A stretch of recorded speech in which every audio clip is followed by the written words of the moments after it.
Introducing Bluehost Cloud, ultra-fast WordPress hosting with 100% uptime. Want a website with unmatched power, speed, and control? Of course you do. And now you can have all three with Bluehost Cloud, the new web hosting plan from Bluehost. With 100% uptime and incredibly speedy load times, your WordPress websites will be dependable and lightning fast on a global scale. Plus, your sites can handle even the biggest traffic spikes without going down or lagging. And with Bluehost Cloud, you get 24/7 WordPress priority support, meaning you're connected to WordPress experts anytime you need them. Not to mention, you automatically get daily backups and world-class security. So, what are you waiting for? Get Bluehost Cloud today by visiting Bluehost.com. That's Bluehost.com. Hi, a quick note at the top here. At the Story Collider, we believe that everyone has stories about science, and we have all kinds of people on our stage and in this show, from police officers to comedians, and of course students, engineers, and researchers of all kinds. Now we know that storytelling is not something that's taught and is sometimes explicitly discouraged during scientific training, and we're working to change that. Our team offers workshops on storytelling for science communication. From 1-hour lectures to 3-day intensive workshops, we can help you learn about narrative structure, develop your story ideas, improve your performance, and connect with your audiences. Our creative, personalized coaching is complemented by peer-reviewed theory and data-driven advice about scientific communication. If you're interested, contact us at workshops@storycollider.org or see our website for more. A science story, huh? These NYU scientists, I felt right. But I was so and I just thought, well, I had figured it out it was that golden moment. because science was on my side.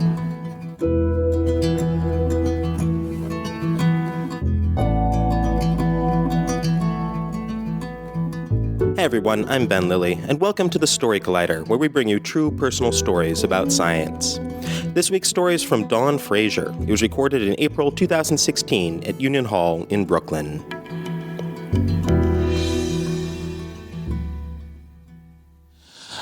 So I also had a very, very dangerous situation that started off at the census. You guys remember the 2010 census? Yeah, all right. So I had just moved to New York City, and I'm excited because for the very first time, I get to go knocking on people's doors, asking them, hey, what's up? You know, are you white? You black? You exotic? You single? You know, do you like chocolate? You know, like, and actually get away with it. So I'm like, super amped about this job. And so I'm filling out my paperwork, and this woman that's like standing next to me, she sees that I'm giving them my license, and on my license is that little sticker that says that I'm a donor. And so she turns to me and she's like, hey, what's that little dot on your license? And I said, oh, you know, in case anything happens, you know, in a car accident, God forbid, you know, if I lose a leg, if I lose a head, whatever, go ahead, you know, take it. I don't know how science works. Go ahead and take it, you know. And she's like, oh, that's so noble of you. I was like, oh, thank you. And she says, I'm Eloise. And Eloise was this elderly woman, probably around 70, 80 years old. And she had lived in my neighborhood in Fort Greene for about 30 years. And I was like, oh, awesome. I'm brand new. I've been here for about 2 years. And so she's like, oh, I should show you around. I was like, awesome. I have a cool little elderly friend now. This is going to be like great, right? So the mission that So as part of the census, we don't have projects. So you don't have jobs. We have missions, okay? And our mission was called NRFU. Literally, the non-responders follow-up.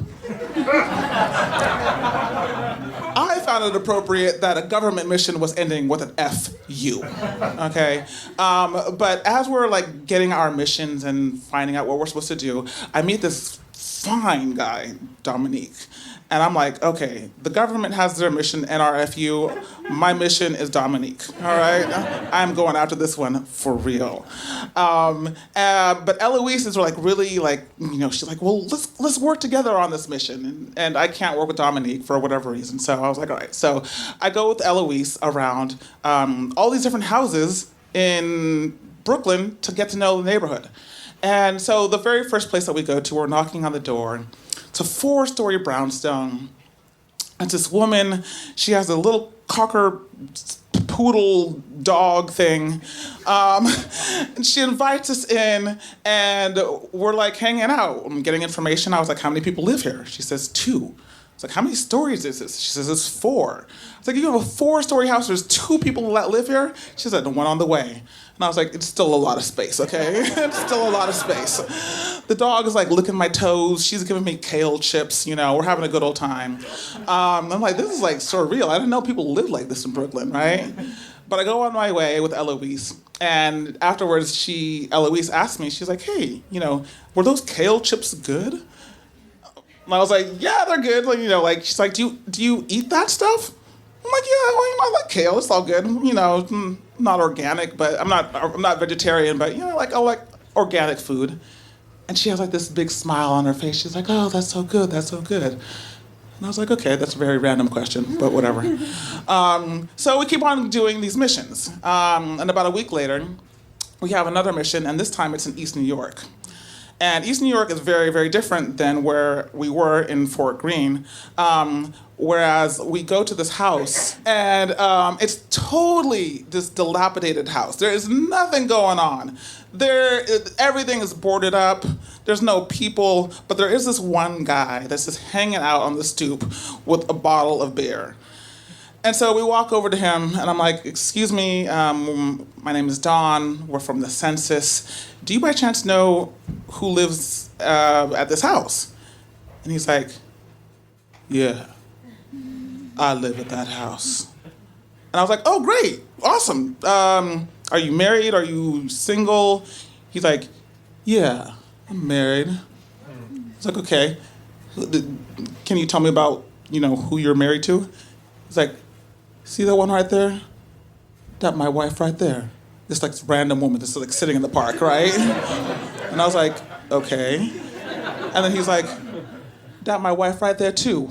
And the woman looking over at me, she's like, that Negro ain't my husband. And I was like, okay, I don't know what's going on here. And so Eloise comes over to me and she's like, Don, look, I'm just gonna put down on the census form that it's a crack house, okay? And that's exactly what she does. She's like, looks like a crack house, we're leaving, And so we are like out of there, and I'm like cracking up, and I was like, can we do this? She's like, I don't know, whatever. But she turns to me, and Eloise is like, Don, you don't smoke crack, do you? And I was like, what? No, I don't smoke or snort crack, or I don't know, whatever the hell you do to crack, but no, I don't do it, okay? And I'm like, Eloise, what is the deal? At this point, she had just, every time we went on a mission, she would ask me these questions. At this point, she had asked me about my blood type, which was O positive. She asked me if I was an organ donor. She asked me if I liked kale chips. I'm like, Eloise, what is the deal? Do you need a kidney or something? What is why do you keep asking me all these questions? Something's up, right? And she looks at me, deadpan, and is like, yes. I said, yes, what? She said, yeah, I actually need a kidney. And I was like, wait, what? What? And she's like, yeah, well, what I didn't tell you is that every night I go home and I connect myself to a defibrillator machine, a dialysis machine, that pumps my blood because I have a bad kidney. And, when you started telling me that you would be a donor and that you're O positive and all this, I was like, oh my God, this woman knows where I live. We're in the census, she knows where I live. And I'm having images of waking up in a pool of just ice. And then I was like, what is Eloise? And she takes out this brochure. It's red. It's from the Princeton Center, and they have an orientation about kidney dialysis and how to actually donate a kidney. And she says, would you consider it? I was like, yeah, wow is exactly what I was feeling. And I was like, And I was thinking about it for a second, I mean, maybe if it was a homeboy or a homegirl, but like some random woman from the census? I just didn't know. So I was like, this is a lot. I've always considered myself to be like an activist, down for the cause. But I didn't know. So I took the information home and I'm like looking up kidney transplants. Could I really do this? And when I looked at the information, I was a fit. I mean, I had the universal blood donor type. We were both West Indian background. I was in great health because I was training for a marathon. And so I called my mom and I was like, Mom, what do you think I should do? She says, well, what about your dad? And I said, good point. I had to tell Eloise about my dad. So 2 days later, I go back to the census. This is going to be one of our last missions because the census is wrapping up. And I have to give Eloise an answer. And so she says, oh, so have you had a chance to look over the information? And I said, yes, I have. And to tell you the truth, I physically probably am perfect for you. I fit all the qualifications. I would be interested. Psychologically, I don't know if I can do it. My dad had been diagnosed with kidney cancer.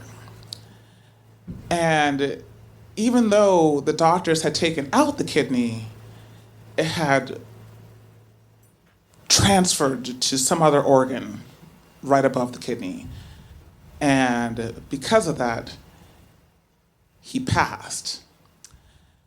And what happens to me if I go along with this procedure and they take out one kidney and later on in life I need the other? I'm not going to be happy about that. And I don't know if that's going to happen. I have no idea. But I don't think I can do it. I'm so sorry. And she looked at me and she said, I understand. She was getting older, and I don't know if she was able to find a match. But later on that day, she went home to her place on Adelphi Street. I went home to my place on Carlton Street. We wrapped up the mission with the census. I never got to finish my mission of meeting Dominique and going out with him.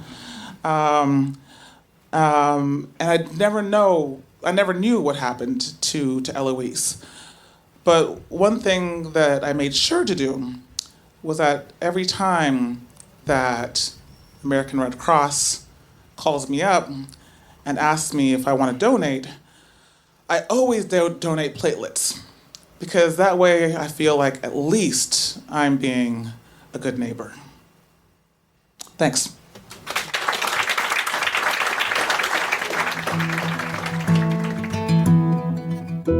That was Dawn Fraser. Dawn is a storyteller, educator, and nationally acclaimed speaker based out of New York City. She is the host of the live show and upcoming podcast Barbershop Stories, which features storytellers performing true tales in barbershops and salons.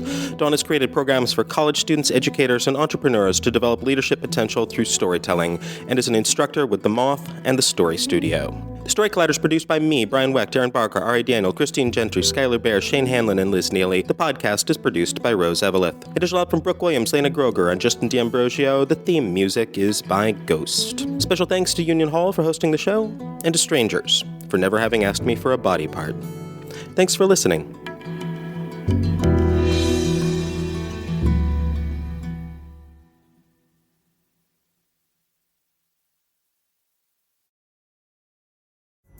Pulling up to Mickey D's just for drinks?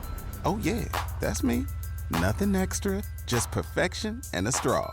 Coming in hot for the coldest cups on the block. Because there are drinks. Then there are drinks from McDonald's. Ever combine an ice-cold frozen Coke with piping hot fries? Try frozen drinks any size for $1.49. Prices and participation may vary, cannot be combined with any other offer. Ba-da-ba-ba-ba.